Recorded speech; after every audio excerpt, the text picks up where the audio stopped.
Oi. Amados irmãos, graça e paz. Eu quero convidar que você abra sua Bíblia no livro de Atos, no capítulo 15, dos versículos 13 até 21. Livro de Atos, no capítulo 15, dos versículos 13 até 21.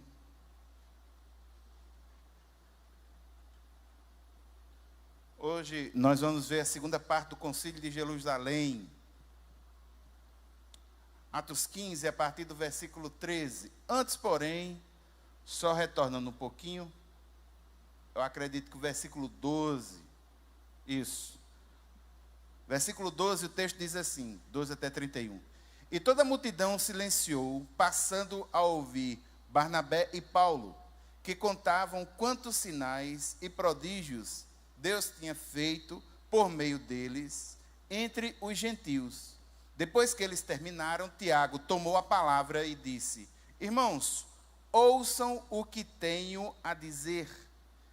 Simão acaba de relatar como, primeiramente, Deus visitou os gentios a fim de constituir entre eles um povo para o seu nome. Com isso, concordam as palavras dos profetas, como está escrito: depois disso, voltarei e reedificarei o tabernáculo caído de Davi, reedificarei as suas ruínas e o restaurarei, para que o restante da humanidade busque o Senhor, juntamente com todos os gentios, sobre os quais tem sido invocado o meu nome, diz o Senhor, que faz essas coisas conhecidas desde os tempos antigos. Por isso, julgo que não devemos perturbar aqueles que entre os gentios se convertem a Deus, mas escrever-lhes que se abstenham das contaminações dos ídolos, bem como da imoralidade sexual, da carne de animais sufocados e do sangue. Porque Moisés tem em cada cidade, desde os tempos antigos, os que pregam nas sinagogas, onde é lido todos os sábados. Curve a sua cabeça por um instante. Pai, muito obrigado, Senhor, por essa porção da Tua palavra lida. Senhor, que o Teu Santo Espírito a faça produtiva em nossa alma. Nós oramos no nome de Jesus. Amém. Irmãos, nós estamos vendo um capítulo muito importante, não só no livro de Atos, mas em todo o Novo Testamento, que tem uma influência muito grande no cristianismo. A partir daquilo que ocorre no Concílio de Jerusalém, em Atos 15, o cristianismo ele sai do berço do judaísmo. Isso é uma coisa tão forte que praticamente Paulo escreve uma carta inteira para explicar teologicamente que o judaísmo não tinha condições mais de abraçar ou de conter aquilo que em Cristo Jesus estava acontecendo, estava ocorrendo naquele momento. Na semana passada nós vimos que um grupo de judaizantes saíram de Jerusalém com destino até a Antioquia. Irmãos, é uma viagem de mais de 700 quilômetros. Um grupo sai sem autoridade da igreja para fazer confusão entre os gentios lá pelas bandas de Antioquia. Quando chegam lá, eles acrescentam a ideia de que era necessário que o crente gentil, ou seja, aquele crente que não é judeu, primeiro se transformasse em judeu e, sobretudo, no rito da circuncisão, observando a lei de Moisés e os demais ritos. A ideia é: a salvação de vocês não está completa, é necessário mais alguma coisa. Jesus mais os ritos do judaísmo. Isso gera uma confusão. Paulo e Barnabé em Antioquia começam a combatê-los, e os irmãos de Antioquia decidem que Paulo e Barnabé, junto com uma pequena comissão da igreja de Antioquia, deveria ir até Jerusalém para que pudesse perguntar, argumentar, ter uma resposta do centro da igreja principal, conversando com os demais apóstolos e líderes daquela igreja. Quando eles chegam lá, eles são bem aclamados, são bem recebidos. Em seguida, eles fazem um pequeno relato. Pedro faz uma defesa. Paulo e Barnabé dão um testemunho sobre a ação do Espírito Santo de Deus no meio do povo gentílico. A essa altura do campeonato, Pedro deve ter relatado as suas experiências na casa de Cornélio, assim como Paulo e Barnabé tinham relatado as experiências da primeira viagem missionária, que estão relatadas no capítulo 13 e 14 do livro de Atos.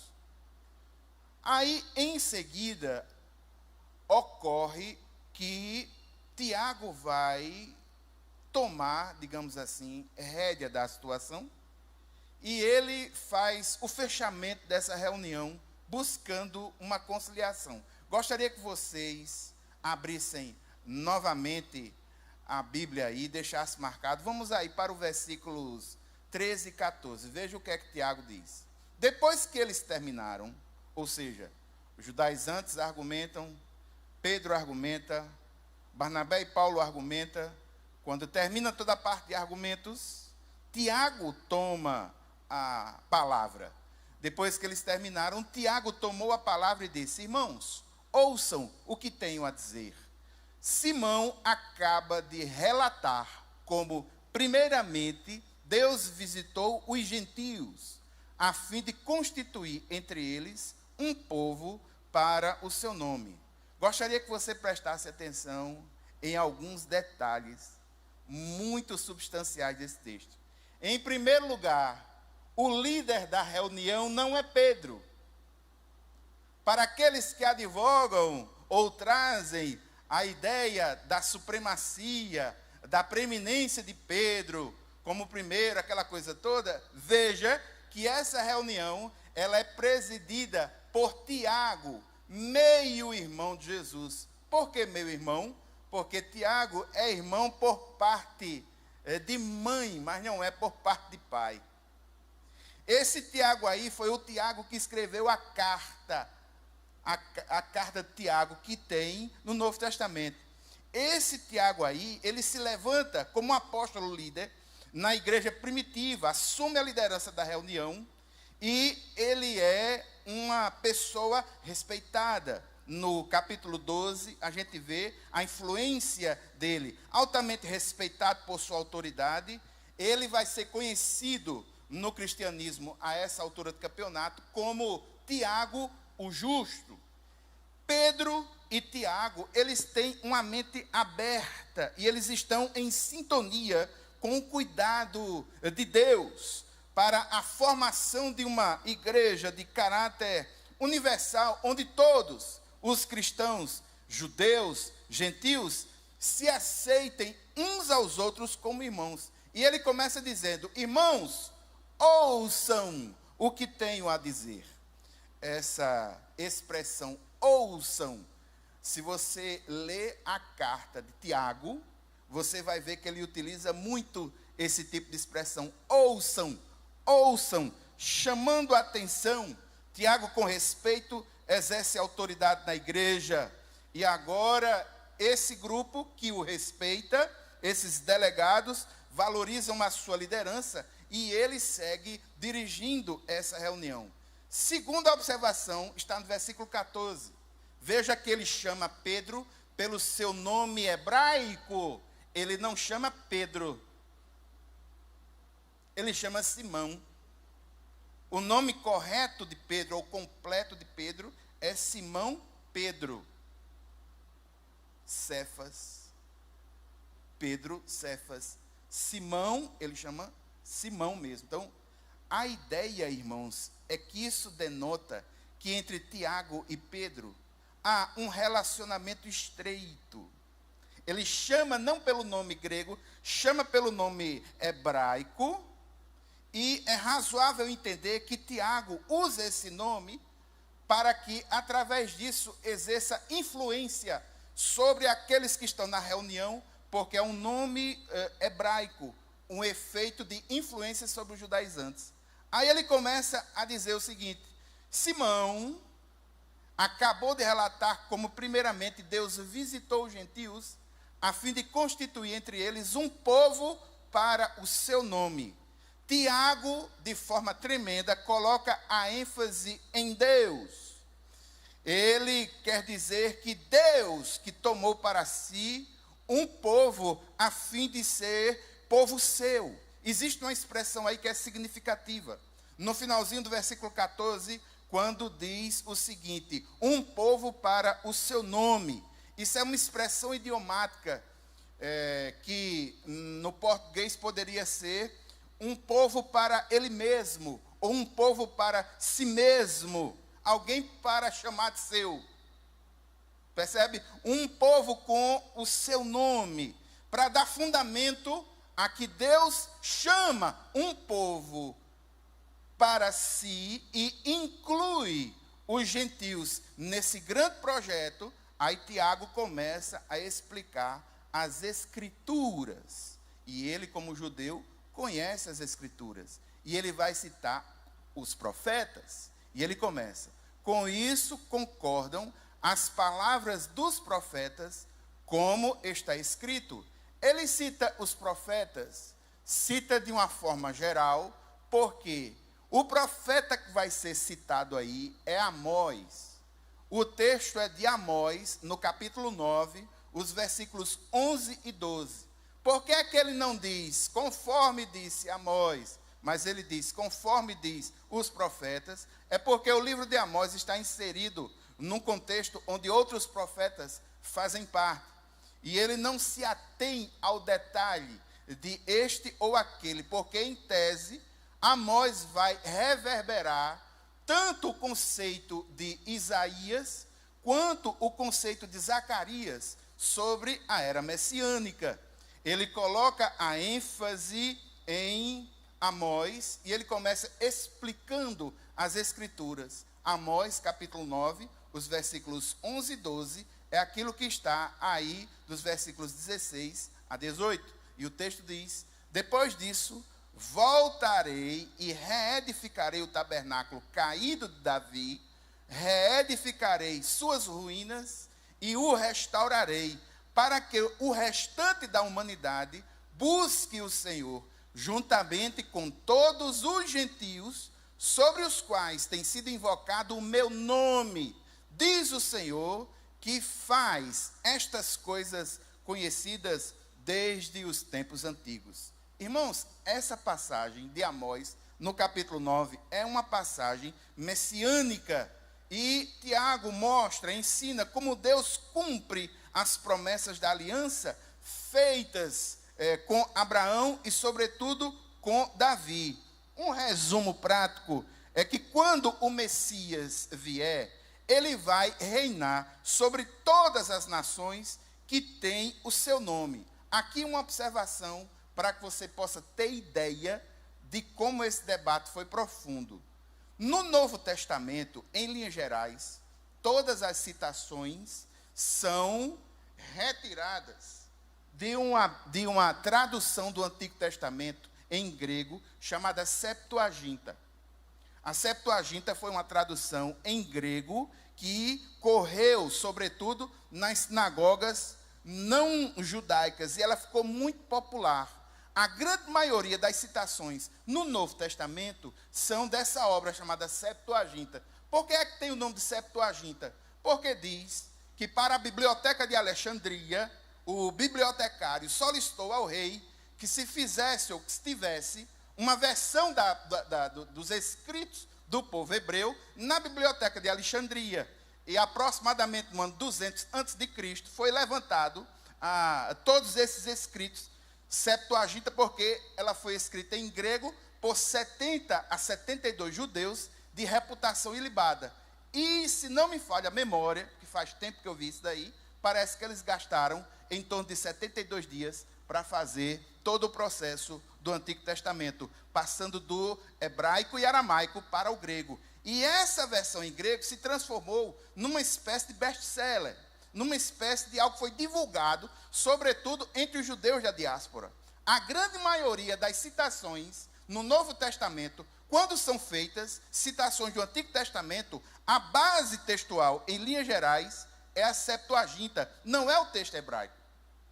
Agora, irmãos, por incrível que pareça, nesse momento, um dos raros momentos do Novo Testamento, nesse momento, Tiago, quando cita o texto, ele não cita o texto da Septuaginta.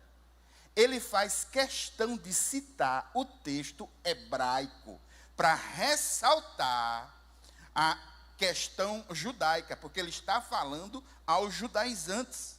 Isso é muito interessante ressaltar. Por quê? Porque Tiago, ele se dirige de uma forma mais forte a esses judaizantes. Agora, uma regra de interpretação bíblica: o texto no seu contexto. E o primeiro contexto de um texto é o próprio texto. Para entender essa citação, eu preciso voltar a Amós. Aí em Amós, no capítulo 9, dos versículos 1 até 10, lá em Amós, diz que o templo de Jerusalém haveria de ser destruído. E Amós prediz que Deus haveria de, inclusive, destruir ímpios e pecadores. Mas ele não destruiria completamente a casa de Jacó. Ele deixaria aquilo que na teologia é chamado de um remanescente. E depois que Jerusalém foi destruída, Deus haveria de fazer com que o povo retornasse e reconstruísse, restaurasse as ruínas. E essas ruínas têm como base e como restaurador o Messias. A referência à casa de Davi é profética, apontando para o templo do Senhor, ao qual dirigem todas as nações do mundo para adorar a Deus. Tanto Amós, como Isaías, como Zacarias, têm a mesma ideia. Em um determinado momento, Deus vai pegar os remanescentes e haverá um Messias, um restaurador, que reedificará tudo, reedificará todas essas coisas. Esse texto é um texto messiânico. Esse Messias é Jesus de Nazaré. Os profetas predisseram isso, que em um dado momento da história, tanto judeus como gentios haveriam de adorar juntos. No Antigo Testamento já havia essa profecia. Amós no capítulo 9, nos versículos 11 e 12, Isaías no capítulo 2, Zacarias no capítulo 14, Isaías no capítulo 55, todos eles falam a mesma ideia. Em um dado momento da história da humanidade, estarão unidos adorando ao Senhor, gentios e judeus. E Tiago, nesse momento, está dando a indicação para o povo de que o momento está sendo cumprido quando o Espírito Santo de Deus visita os gentios. E Pedro fala dessa visitação. Judeus e gentios estão adorando ao Senhor. As nações que não conhecem a Deus estão correndo para o Senhor. Tiago dá a indicação de que essa profecia messiânica de Amós está sendo cumprido quando os gentios entram na igreja. E ele ensina aqui que Israel está sendo restaurado e que há um Messias, um restaurador. E ele dá as boas-vindas ao restante da humanidade em uma espécie de comunhão, uma comunhão espiritual ampla, universal. Dando seguimento a isso, nos versículos 17 e 18, agora ele faz o seu julgamento. Ele julga. E aqui é interessante porque ele afirma a decisão. Veja o que é que ele diz, versículo 19. Por isso, eu julgo. Julgo o quê? Julgo que não devemos perturbar aqueles que, entre os gentios, se convertem a Deus. Quando Tiago cita as palavras de Amós, ele está apoiando o relatório de Pedro de que Deus não faz distinção alguma entre judeus e gentios, no que se refere à questão da salvação. Quando Deus quer fazer algo, ele revela aos profetas. É isso que mostra Isaías 45. Deus tornou conhecidas as verdades de Amós e agora faz novamente no concílio de Jerusalém, trazendo a ideia, os gentios estão se incorporando, voltando-se para o Senhor, o Deus de Israel, Todo-Poderoso, isso é obra de Jesus, havia sido profetizado. Aí ele diz que não perturbe os gentios. Vale a pena salientar que o verbo perturbar na língua original tem o sentido também de imprensar, como quem estivesse imprensando. A ideia é, deixa os gentios se desenvolverem, não imprense eles não os perturbem. Aí ele dá uma orientação de 4 coisas que, em tese, os gentios cristãos não poderiam fazer de acordo com esse concílio. O que é que ele diz? Ele diz o seguinte, versículo 20.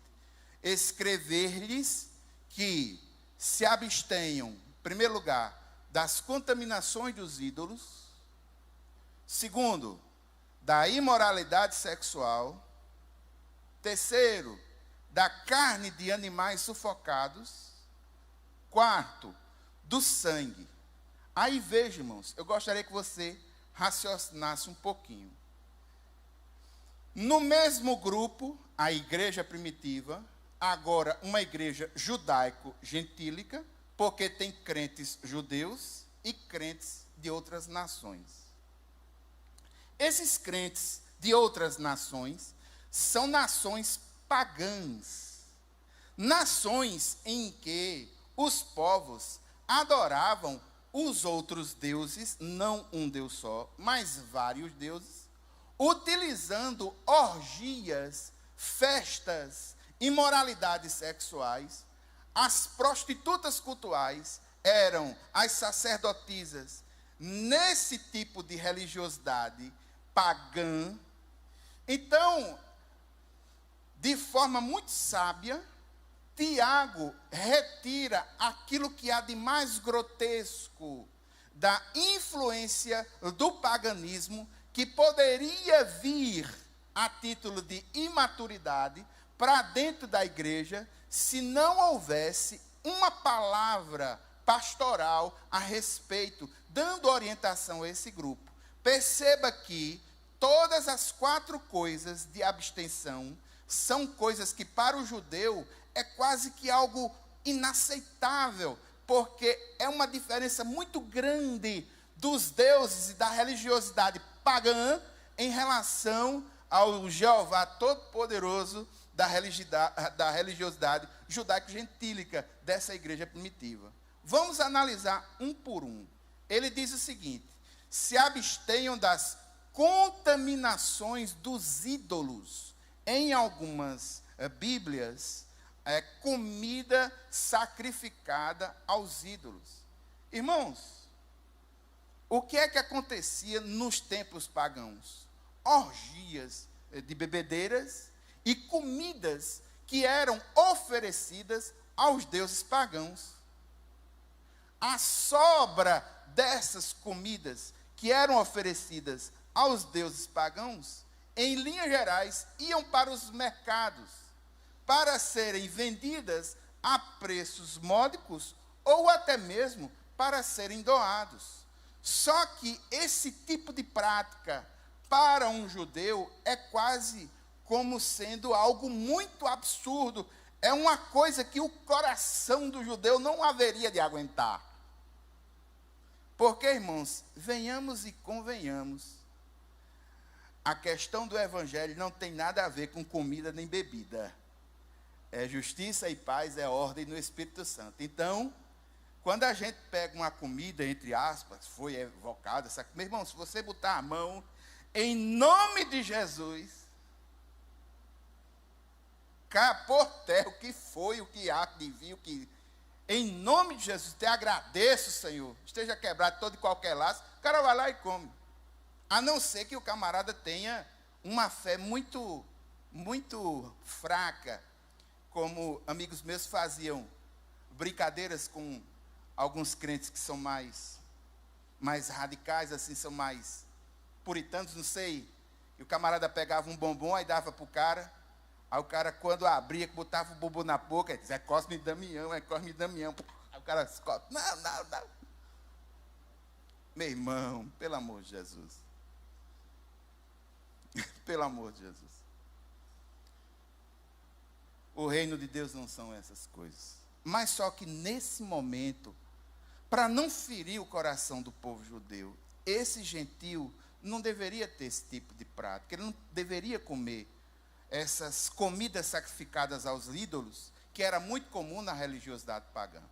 Segundo, se abstenham da imoralidade sexual. É um fato, irmãos. Todos esses templos pagãos cultuavam os deuses deles através de orgias sexuais. As prostitutas sexuais, a ideia que se tinha é que elas eram mais abençoadas quanto mais relacionamentos elas tivessem. Então, esse tipo de prática, esse tipo de cultura fere de uma forma muito forte o coração do judeu, que tem uma religiosidade já no judaísmo de uma ética muito mais alta do que a ética da religiosidade pagã. Então não venha com essa ideia. Os rituais da imoralidade sexual nos tempos pagãos eram uma prática comum. E tem uma coisa, irmãos, existem comentaristas que dizem que a cultura pagã, na cultura pagã grega, era muito natural que o homem, em tese, tivesse a sua esposa e tivesse um amante. Isso reflete até, por exemplo, quem não conhece a música que fala da Helena, né? As Helenas virtuosas e aquelas que são procuradas pelos senhores como as amantes, era uma prática do paganismo grego que ocorria. Eles tinham uma liberalidade nesse tipo de coisa muito grande. É um povo de uma ética muito distinta do judaísmo. Terceira coisa, carne de animais sufocados. Aqui, irmãos, é Levítico 17. Os judeus não comem carne de animais estrangulados. Sempre que um animal é morto, todo o sangue precisa ser drenado do corpo dele, para que ele venha comer a carne. É um regramento, inclusive, de saneamento. Já pensou se alguém vai comer a carne de um animal com o sangue, e esse animal tem algum tipo de doença? Então nós precisamos pensar no regramento no seu sentido espiritual, mas também nas prerrogativas de Deus, nas preocupações que Deus tem com o seu povo. É uma regra de saneamento, de saúde, e que conferia aceitação social, porque para o judeu, comer carne estrangulada era algo tido como inimaginável. E o último, sangue. Essa última estipulação se atrela à repugnância judaica pelo sangue. A lei de Moisés proíbe o consumo de sangue, porque declara no Antigo Testamento que a vida está no sangue. Gênesis capítulo 9, Levítico capítulo 3, capítulo 7, capítulo 17, tudo isso fala sobre essa proibição. O que foi que Tiago fez? Tiago pegou as coisas mais gritantes para que o povo judeu pudesse abraçar o povo gentil. As coisas mais gritantes, mais fortes, ele ordenou e disse, olha, se abstenha da contaminação dos ídolos, dessas carnes, se abstenha da imoralidade, se abstenha da carne de animais sufocados, se abstenha do sangue. Pelo menos esses pontos aí, que são os mais, se abstenha disso, para que haja uma aceitação social, para que esse grupo possa ser aceito, para que ambos possam conviver adorando o mesmo Deus, mesmo sendo de culturas distintas. Uma coisa que eu gostaria de falar, irmãos, a essa altura do campeonato, a igreja primitiva, ela se beneficiava de usar o pátio do templo para fazer as suas reuniões. Mas nós vamos ver ao longo do tempo que os judeus, aliás, os gentios, eles vão ser proibidos de entrarem no templo para adorar. Só que a igreja primitiva, ela não vai ficar parada, pastor Tomás. Ela vai crescer aonde? Ela vai crescer nas casas. E o movimento do povo gentil nas casas vai ser a tônica da igreja primitiva nesse momento. Encerrando, o versículo 21, Tiago argumenta que os gentios conhecem a lei de Moisés. Esses preceitos são lidos todos os sábados. Veja o que é que diz o versículo 21. Porque Moisés tem em cada cidade, desde os tempos antigos, os que pregam nas sinagogas, onde é lido todos os sábados. Nessa fala de Tiago, ele está se dirigindo aos judaizantes, que não querem impedir a tarefa evangelística dos judeus, que querem essa comunhão, mas tem uma coisa. Ele encara os cristãos, os gentios, dizendo que prestem atenção, observem a lei, mas ele apazigua também os judeus, dizendo que, olha, a lei de Moisés vai permanecer sendo lida. Moisés vai ser lido, sempre, todos os sábados, então não tem o que fazer. Os judeus gentios vão conhecer essa lei, os crentes gentios vão conhecer essa lei, os judaizantes vão permanecer com os seus ritos. A questão do evangelho não tem a ver com a questão cultural. Haverá uma reinterpretação, essa reinterpretação ela é feita em Cristo Jesus. Moisés vai permanecer sendo lido. Então, judeus, acalmem o seu coração. Então, gentios, acalmem o seu coração. Vamos seguir adiante. Tiago traz a paz. E no seu comentário, ele tenta preservar a coisa mais importante que uma igreja pode ter ou pode buscar. Irmãos, os irmãos sabem qual é a coisa mais importante que uma igreja precisa buscar, que os irmãos precisam ter em alta conta na sua cabeça, e que é uma coisa que todos nós precisamos trabalhar. Sabe o que é? A unidade da igreja, a união da igreja. O tom, a resolução de Tiago é conciliatória.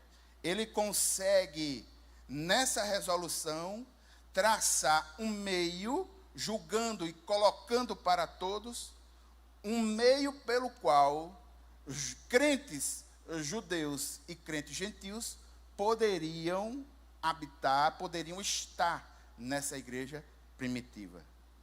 Quais são as grandes verdades espirituais que eu gostaria de ver com os irmãos hoje?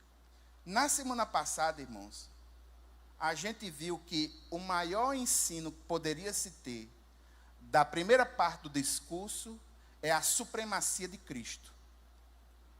Não é necessário a Cristo nenhum complemento. Ele é suficiente. Todos os ensinos, à luz dessa grande verdade espiritual, haveriam de ficar sufocados. Hoje, qual é o grande ensino? Irmãos, o grande ensino é a unidade da igreja. Para que nós possamos ter unidade, é necessário ter atitude. Qual foi a atitude de Tiago em relação aos gentios? Eu gostaria que você visse aí na sua Bíblia o versículo 19, mais uma vez. O versículo 19, Tiago diz: eu julgo que não devemos perturbar aqueles que, entre os gentios, se convertem a Deus. A atitude de Tiago, no versículo 19, é fantástica. A grande lição irmãos, que para manter a unidade da igreja, é necessário que nós tenhamos humildade. E Tiago tem uma humildade muito grande. E em cima dessa humildade, ele constrói o seu julgamento. E esse julgamento faz com que exista, ou vá procurar existir, uma convivência social saudável. Essa é a grande lição para nós. Precisamos trabalhar pela unidade da igreja, assim como Tiago trabalhou. E é necessário, irmãos, que nós tenhamos atitude. Nós precisamos ter atitude. E a principal atitude é a de humildade. Essa palavra, hoje, ela veio de uma forma tremenda para nós. Muitas coisas no cristianismo já foram discutidas por quanto doutrina ao longo dos anos. Muitas coisas já foram feitas, pessoas se levantaram contra pessoas dentro da história do cristianismo. Se você for ler a história do cristianismo, você vai ver que a doutrina cristã se desenvolveu ao longo do tempo em cima de muitos debates, inclusive, muito ferrenhos. Mas a grande lição da igreja primitiva para nós, na pessoa de Tiago, é que para manter a unidade do povo, é necessário ter uma atitude, e que essa atitude remonta à humildade. Humildade. E vem de uma forma tremenda para nós. E aqui, irmãos, como pastor, eu gostaria de fazer um alerta. O ano de 2022 é um ano muito crítico para a igreja. Porque é um ano de eleição. E não existe uma realidade no Brasil que não esteja fragmentado ou polarizado. Inclusive, a igreja do Senhor, eu posso dizer com todas as letras, não é por causa de nenhuma evidência, não, é só você olhar as redes sociais, você vai perceber, irmãos, que a igreja, até a igreja do Senhor, ela é polarizada em ideologias, e o reflexo disso, a luta maior disso, nós vamos ver nesse ano. O ano 2022 é um ano crítico para a igreja por causa das eleições. Independente de qualquer coisa, irmãos, nós precisamos pensar na unidade da igreja. Gostaria de compartilhar um pensamento que recebi em São Paulo. Uma vez, fui fazer um curso em São Paulo, um curso que começava na terça-feira e até o domingo. Eu participei o dia todinho na terça, na quarta, na quinta, na sexta. No sábado, ouvi uma palestra do pastor Carlito Paz, falando sobre a questão da igreja. Ele disse uma frase só, que como uma bomba, ofuscou tudo aquilo que estava na minha mente e havia sido construído até aquele momento. Essa frase eu quero compartilhar com vocês. É melhor ter parte que ter razão.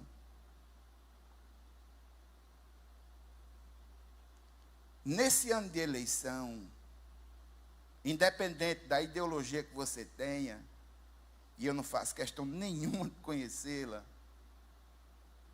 por favor, antes de você xingar um irmão, ou colocar um post mais agressivo sobre alguma coisa, pense nessa frasezinha: é melhor ter parte que ter razão. É melhor ter parte que ter razão. A unidade da igreja, irmãos, é um fator muito importante e precisa ser considerado. Eu gostaria que você olhasse para as figuras de linguagem que remetem à igreja, como elas são lindas. Olha só que coisa linda. 1 Timóteo, Paulo fala que a igreja é uma família. No Evangelho de João, no capítulo 15, no versículo 5, a igreja são os ramos de uma videira. Em 1 Coríntios, Paulo fala que a igreja é uma lavoura. Em 1 Coríntios, Paulo também vai falar que a igreja é um edifício, onde cada um são os tijolinhos daí desse edifício. Se eu pudesse parafrasear Paulo, a ideia seria essa.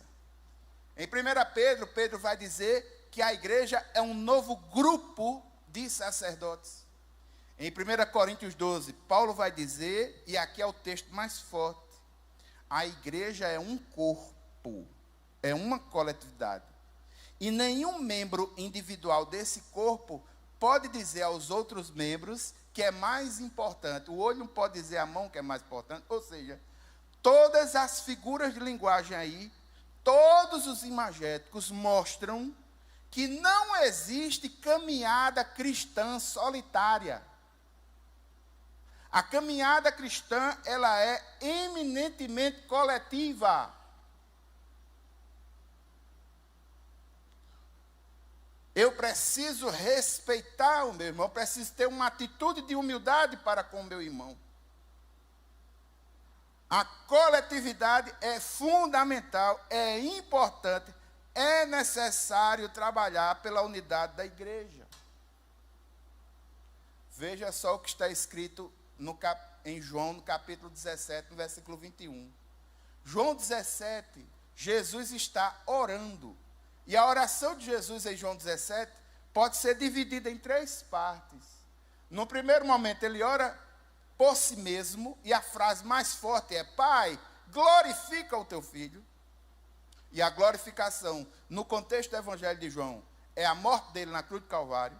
Segundo, a segunda parte da oração de Jesus, Jesus intercede pelos discípulos, e uma das frases mais fortes de Jesus é: Pai, eu não os peço que os tire do mundo, mas que o livre do mal. E na terceira parte, no terceiro bloco, que é esse texto aí, Jesus está orando por mim, por você, por todos aqueles que haveriam de crer nele. Veja o que é que Jesus diz no versículo 21, a fim de que todos sejam um. E como tu, ó Pai, estás em mim e eu em ti, também eles estejam em nós, para que o mundo creia que tu me enviaste. Olha a importância do testemunho de uma igreja unida. Esse testemunho está nada mais, nada menos que na oração de Jesus. Gostaria que você visse, irmãos, outro texto comigo. Veja 1 Coríntios, no capítulo 1, no versículo 10. Veja o que Paulo fala. Paulo diz: irmãos, pelo nome de nosso Senhor Jesus Cristo, peço-lhes que todos estejam de acordo naquilo que falam e que não haja divisões entre vocês. Pelo contrário, que vocês sejam unidos no mesmo modo de pensar e no mesmo propósito. Paulo está se referindo à unidade da igreja. No que tange a ser igreja, que estejamos unidos no mesmo propósito. Eu não estou falando dos seus ideais, do seu raciocínio, da sua cosmovisão, no que tange as questões políticas. Só quero dizer e trazer a reflexão seguinte: não venha desrespeitar a unidade, a união da igreja em função de demandas que são muito pobres, muito pequenas. Se eu falasse aos irmãos 1 hora sobre as questões que envolvem a filosofia política, eu tenho certeza que os irmãos haveriam de olhar e vai dizer: meu Deus, como as pessoas brigam por besteira. Eu não estou falando de política na sua essência mais primordial. Eu estou falando nos movimentos de politicagem que muitas vezes nós vemos sendo enraizados, sendo colocados para fora, sendo vomitados por muitos de nós. Irmãos, graças a Deus, eu não tenho medo de falar. Graças a Deus, a minha veia sacerdotal é muito pequena, a veia profética é um pouco maior que a sacerdotal. Mas na igreja tem gente que já chamou o outro ladrão. Na igreja atualmente já tem gente que quando olha para outros, na igreja hoje já está praticamente, tem gente que não se fala. Aí eu pergunto, à luz do que você vê naquilo que significa evangelho, naquilo que significa unidade da igreja, uma unidade que precisa ser buscada, o que dizer? Faça uma reflexão sobre isso. Olha o que é que Paulo fala em Filipenses, no capítulo 2, no versículo 2. Completem a minha alegria. Como? Tendo o mesmo modo de pensar, tendo o mesmo amor e sendo unidos de alma e mente. No que tange a Cristo Jesus, no que tange a igreja, aquilo que ela faz, nenhuma discussão político-ideológica deve sujar os relacionamentos que são feitos na igreja.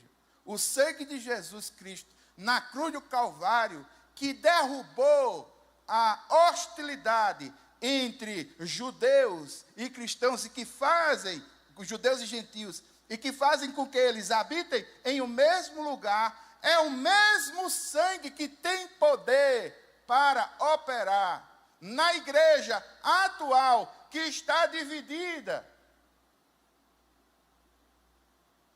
É o mesmo sangue. Irmãos, veja 1 Coríntios no capítulo 12, o versículo 27, eu acredito um dos textos mais claros. Ora, vocês são o corpo de Cristo e individualmente membros desse corpo. No livro de Efésios, tem um capítulo, Efésios 4. Esse capítulo inteiro fala sobre a unidade da igreja praticamente. Na primeira parte do capítulo 4, Paulo fala sobre a importância dessa unidade. E na segunda parte do capítulo 4 de Efésios, Paulo vai dizer o que é que a gente individualmente pode fazer para que essa unidade seja mantida. No Antigo Testamento, esse ensino está lá, num dos textos mais conhecidos do livro de Salmos. Ó, quão bom e quão suave é que os irmãos vivam em união. Meu amado irmão, você que me vê aí pelas redes sociais, você que está me vendo aqui na igreja, em nome de Jesus, em nome de Jesus. Mesmo que você tenha o seu pensar ideológico, defenda as suas ideias e tal, essa defesa não lhe dá o direito de escarnecer quem quer que seja dentro da igreja. É necessário ter uma atitude para a manutenção dessa unidade. E a atitude que Tiago teve foi de humildade. Que nós tenhamos a humildade de muitas vezes ficar calado. Que nós tenhamos a humildade de muitas vezes ver uma coisa, rapaz, não, mas não vou dizer nada não. Tem gente, irmãos, que gosta de botar fogo no parquinho mesmo. Não gosto de Facebook, sai de Facebook, mas infelizmente o Instagram me forçou a voltar para o Facebook novamente. Vejo 15 minutos por semana. Vejo Facebook 15 minutos por semana. São 15 minutos que eu só vou ver o que é que tem, o que é que não tem, se tem alguém e tal. Acrescento, não vejo. O pouquinho que eu vejo, irmãos, é terrível. Irmão chamando o outro de ladrão. Os irmãos chamando o outro, não, você é um alienado, um alienado. Rapaz, esse tipo de discurso no seio da igreja, perdoe aí as palavras desse humilde pastor auxiliar inexpressivo. Mas não existe nada que justifique a quebra da união e da unidade da igreja. E uma dessas coisas é a questão política e ideológica. Em nome de Jesus, é melhor ter paz do que ter razão. mesmo que sua língua esteja coçando, que a boca fala aquilo que o coração está cheio. Tem gente nas redes sociais que não cita mais nenhum versículo. É só questão política ideológica, política ideológica, política ideológica, política ideológica. Tem gente nas redes sociais que está totalmente desmedida. Digitando palavrão, porque uma coisa é você falar o palavrão, outra coisa é você digitar. Digitar dá mais trabalho. E o cara se presta a digitar os palavrões de agressão contra os irmãos da igreja. Isso é inconcebível. Isso é inimaginável. O sangue de Jesus Cristo na cruz do Calvário não foi para isso não, irmãos. Nós precisamos nos livrar das palavras torpes. A unidade da igreja. E aqui eu vou até adiantar uma coisa. Irmãos, é possível, inclusive, que em virtude desse ano crítico que nós estamos vivendo agora, eu tenha que suspender Atos, versículo por versículo, para de forma bem pontual explicar algumas coisas que nós precisamos munir a nossa alma para enfrentar 2022. 2022 vai ser pancada. Não começou em nada assim, não tem nenhum, não foi autorizado nada do TSE, não tem propaganda assim. Mas se você ligar um rádio todos os dias pela manhã, eu faço as coisas na cozinha ouvindo o rádio. Meu filho, é só comentário de política do início até o fim. E os comentários criando abismos de relacionamento. Eu dou por vista a quantidade de briga que vai ter nas famílias esse ano. Eu dou por vista a quantidade de churrascos que vão começar com a carne esquentando e vai terminar com a carne esquentando em um outro modelo. Isso me preocupa.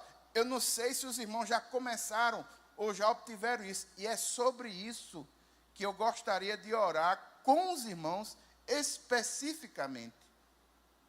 Que a unidade da igreja seja mantida e que nós possamos passar por esse momento com graça e com sabedoria de Deus. Graça e sabedoria de Deus. Eu gostaria, irmãos, de orar nesse sentido com os irmãos. Gostaria de pedir aos irmãos justamente isso, que nós oremos pela unidade da igreja. Oremos pela unidade da igreja. Que haja humildade. Que ninguém saia esculhambando um ao outro, independente do seu posicionamento. É um ser humano, é um crente. É possível que ele não tenha a maturidade que você tem. Se você tem mais maturidade do que esse, aí que você entende que está errado, irmão, repreende em amor, fala a palavra de amor, mas não coloca mais gasolina nesse fogo que já começou janeiro já queimando, já ardendo, já está chato. Daqui para lá, irmãos, a gente só vai ver, eu vou lhe dizer o que é que a gente vai ver. A gente vai ver a confusão aumentando, as pessoas escavucando coisa do passado, antiga, não sei o quê, mostrando. Cada dia vai ter uma confusão diferente, porque toda eleição é assim, irmãos. Aí eu pergunto, a gente se envolver nesse tipo de coisa, com esse clima, com essas motivações, estamos de fato tomando as decisões como Jesus Cristo efetivamente tomaria? Pense no seu irmão. Pense na unidade da igreja. Pense no que eu falei. Maquinei bem direitinho. É melhor ter parte que ter razão, é verdade. É melhor ter parte que ter razão. Em determinado momento, freie, não fale nada não. Em determinado momento, fique na sua, mantenha a integridade das coisas. E que a gente possa passar por esse momento. A igreja do Senhor vai continuar, irmãos. As portas do inferno não vão prevalecer contra ela. Eu creio nisso, mas eu também não posso fazer vista grossa àquilo que está na iminência para acontecer. E nós precisamos ter cuidado. E em determinados momentos, eu vou trazer palavras muito específicas para que a gente possa enfrentar 2022. Pelo menos aqui a nível de quarta-feira, é possível que em um determinado momento eu suspenda atos para trazer alguns assuntos estratégicos. É possível que já em fevereiro a gente já traga um assunto estratégico. Logo de cara, sabe o quê? Ansiedade. Primeiro assunto estratégico para fevereiro. Vamos falar sobre ansiedade? O ansioso é terrível. E esse ano, meu irmão, enquanto não der outubro, a ansiedade vai comer o juízo de muita gente. Não podemos fazer vista grossa a essas coisas. Mas nós precisamos andar de acordo com os preceitos da palavra para poder enfrentar essas coisas. Vamos orar pela unidade da igreja? Baixe sua cabeça por um instante. Pai eterno e santo, Deus poderoso, nós oramos no nome de Jesus. Nós queremos te pedir, Deus, que o Senhor nos ajude com graça, para que nós possamos suportar esse ano que tem todas as dicas de ser um ano insuportável. Pessoas que nós não víamos há muito tempo vai começar a sair no meio da rua, procurando voto. Pessoas que se colocavam como paladinos da verdade e da justiça, vão estar aí como se fossem anjinhos, que nada aconteceu. E a gente vai ter que ver todas essas coisas. Meu Deus, meu Pai, nos dá graça, Senhor, para que nós possamos suportar esse momento tão terrível, pelo qual a igreja haverá de passar, nesse ano 2002, um país polarizado, um Brasil polarizado, instituições polarizadas. Meu Senhor, meu Deus, meu Pai, que ao invés de olhar para um e para outro, nós possamos olhar para Ti e entender que nós somos dependentes do Senhor. Que nós possamos exercer aquilo que precisa ser exercido com sabedoria. E agora eu te peço, meu Deus, que o Senhor dê sabedoria à Tua igreja, para que a unidade da igreja seja mantida. Eu quero te pedir, Senhor, que o Senhor nos conceda fruto do Espírito de paz, longanimidade, benignidade, mansidão, temperança, que é domínio próprio, que o Teu Santo Espírito tome conta dos nossos corações, tome conta das nossas mentes, que nós tenhamos domínio próprio, que a gente não venha a degradar com palavras, diminuir com palavras, outras pessoas que também foram compradas com o sangue do Teu Filho na cruz do Calvário. Isso não é evangelho. Meu Deus, meu Pai, nós dependemos do Senhor. A unidade da Tua igreja, clamamos por ela. Essa unidade que o Senhor orou diante dos discípulos. Essa unidade que o Senhor tem trabalhado, meu Deus, meu Pai, ao longo dos dias, das épocas, dos anos. Uma unidade que já foi quebrada várias vezes. E todas as vezes que a unidade da igreja é quebrada, o evangelho, a Tua palavra é humilhada publicamente. Eu quero te pedir, meu Deus, que o Senhor nos ajude a enfrentar esse ano e que a Tua igreja mantenha a unidade. Constrói em nós, Senhor. Constrói em nós a atitude correta.